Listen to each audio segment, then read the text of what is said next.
నమస్తే ఈనాటి వార్త న్యూస్ కి స్వాగతం. శ్రీ సత్యసాయి జిల్లా హిందూపురం నియోజకవర్గం నుంచి సీఎం జగన్మోహన్ రెడ్డి పోటీ చేయాలని బెల్లం నరేష్ లక్ష సంతకాల కార్యక్రమాలు చేపట్టారు. హిందూపురం నుంచి సీఎం జగన్ అయినా పోటీ చేసి అభివృద్ధి చేయాలి లేదా స్థానిక అన్ని పార్టీల నాయకులు ఎమ్మెల్యే బాలకృష్ణతో సైతం హిందూపురం ప్రాంత అభివృద్ధిపై హామీ ఇచ్చి ఎన్నికలకు వెళ్లాలన్న బెల్లం నరేష్ డిమాండ్ చేస్తున్నారు. సోమవారం లోపు ఎలాంటి హామీ ఇవ్వని పక్షంలో తాను వైఎస్ఆర్ విగ్రహం ముందు నిరాహార దీక్ష చేపడతానని బెల్లం నరేష్ హెచ్చరించారు. హిందూపురం అభివృద్ధి తన ఆశయం, తన తపన అని బెల్లం నరేష్ పేర్కొన్నారు. లేకపోతే జిల్లానైనా ప్రకటించాలనే నినాదంతో ఈరోజు ప్రెస్ మీట్ నిర్వహించడం జరుగుతుంది. గత 43 ఏళ్ల కాలం నుంచి టీడీపీ గవర్నమెంటే ఇక్కడ గెలుస్తూ వస్తుంది. కాకపోతే హిందూపుర్ని జిల్లాగా తీసుకురాలేక వాళ్ళు విఫలమైనారు. మొన్న గత లోకల్ బాడీ ఎలక్షన్స్లో మా ఇక్బాల్ గారు జిల్లాని తీసుకొస్తామని చెప్పేసి లోకల్ బాడీ ఎలక్షన్స్ 95% గెలుపొందిన నేపథ్యంలో జనాలు కూడా జిల్లా వస్తుందనే ఆశతో ఆశాభావంతో వైఎస్ఆర్సీపీని దాదాపు 95% గెలిపించినారు. కాకపోతే గెలిచిన తర్వాత ఇక్బాల్ గారు ముఖం చాటేసి పక్కకు వెళ్ళిపోయినాడు. కొత్తగా ఇన్ఛార్జ్ దీపికా గారు వచ్చిన సందర్భంలో నేను జగన్ కావాలి, జగన్ రావాలనే నినాదంతో ఆ రోజు పోస్ట్ కార్డుల ఉద్యమాన్ని తలపెట్టినాను. కాకపోతే అప్పుడు పెద్దలు మమ్మల్ని పిలిపించి తప్పకుండా దీనిపైన న్యాయం చేస్తాము, మీరు కలిసికట్టుగా పని చేయండి అని చెప్పేసి మాకు చెప్పినారు. కాకపోతే ఇప్పటి వరకు కూడా దీనిపైన ఎవరు కూడా ప్రశ్నించింది కానీ దీని గురించి ఆలోచన చేసిన విధానాలు కానీ ఏ విధమైన ఇది లేదు.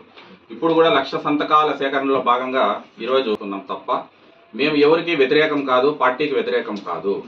గత పాలకులు లాలూచి పడి మా నాయకులైతేమి ప్రతిపక్ష నాయకులైతేమి లాలూచి పడి హిందూపురాన్ని దౌర్భాగ్య పరిస్థితుల్లోకి నెట్టేసినారు. కాబట్టి ఈరోజు ఆ పరిస్థితి మళ్ళా రాకూడదనే ఒక ఉద్దేశంతో జిల్లా కావాలని కోరుకుంటున్నాము. దీన్ని పెద్దలు అయినంత తొందరగా ఇప్పటి వరకు దాదాపు 1 సంవత్సరం నుంచి పోరాడుతున్నాను, కానీ ఎవ్వరూ కూడా దీన్ని ప్రస్తావించలేదు. ప్రస్తావించినా కూడా ఉచిత హామీలు ఇచ్చేసి మేము చేస్తాము, మమ్మల్ని నమ్మండి అని చెప్పేసి ముందుకు పోతున్నారు. కానీ ఇప్పుడు ఆ పరిస్థితి లేదు. సోమవారం వరకు నేను వాళ్ళకి టైం ఇస్తున్నాను. ఇది మీరు రిక్వెస్ట్ అనుకోండి, ఆర్డర్ అనుకోండి, ఇంకోటి అనుకోండి, నాకు సంబంధం లేదు. సోమవారం వరకు గడువు ఇస్తున్నాను. సోమవారం లోపు దీనిపైన నిర్ణయం ప్రకటించకపోతే రాజశేఖర్ రెడ్డి స్టాచ్యూ దగ్గర నిరాహార దీక్షకు నేను సిద్ధపడి మా జగన్మోహన్ రెడ్డి గారు ఎంత తొందరగా నిర్ణయాన్ని ప్రకటిస్తే అంత తొందరగా ఇక్కడ పరిస్థితులు చక్కబడతాయని చెప్పి ఆశిస్తూ ఈ అవకాశం కల్పించిన మా మీడియా సోదరులందరికీ, ప్రజలందరికీ విషయంలో హిందూపూర్కి అభివృద్ధి పైన ఒక కమిటీని ఏర్పాటు చేసి దీనిపైన ఏదైనా తొందరగా నిర్ణయం తీసుకోవాలని ఆశిస్తున్నాం. నిరాహార దీక్ష అంటున్నావు కదా? అవును. నిరాహార దీక్షకు సంబంధించి వాళ్ళు ఏమి హామీ ఇవ్వలేకపోతారు, పట్టించుకోకపోతే ఏం చేస్తాం భవిష్యత్తు? ఆ రోజు దాని కార్యాచరణ ఆ రోజు చెప్తాను. ఇన్ఛార్జ్ దీపికా వద్దు, జగన్ ముద్దు అనే నినాదంతో పోతాను. ఇన్ఛార్జ్ దీపికా వద్దు అని నేను చెప్పలేదు. మాకు హిందూపూర్కి జిల్లా కావాలి, లేదా జగన్మోహన్ రెడ్డి గారు హిందూపూర్ నుంచి ఎమ్మెల్యేగా పోటీ చేసి మా అభివృద్ధికి దోహదపడాలని కోరుకుంటున్నాను. ఇప్పుడు ఇన్ఛార్జ్ వ్యతిరేకంగానే కదా? నేను ఇన్ఛార్జీలకు కానీ వ్యక్తులకు కానీ పార్టీకి కానీ వ్యతిరేకం కాదు. బాలకృష్ణ కూడా ఫెయిల్యూర్ కదా ఇక్కడ. హిందూపూర్లో బాలకృష్ణ ఎప్పుడో ఫెయిల్యూర్ అయిపోయినాడు. అందులో స్టేట్ ఫిగర్ కనీసం జిల్లా పోయిందంటే కూడా ఒక రోజు ధర్నా చేసి వెళ్ళిపోయారు. ఒక రోజు ధర్నా చేయలేదు ఆయన. మా ఎవరైతే ఇన్ఛార్జీలు ఉన్నారో, గత ఇన్ఛార్జీలు ఎవరైతే ఉన్నారో వాళ్ళకి ప్యాకేజీలు ఇచ్చేసి పబ్బం గడిపేసి హిందూపురాన్ని ఎవరైనా నష్టపరిచినారంటే ఒక బాలకృష్ణనే ఫస్ట్.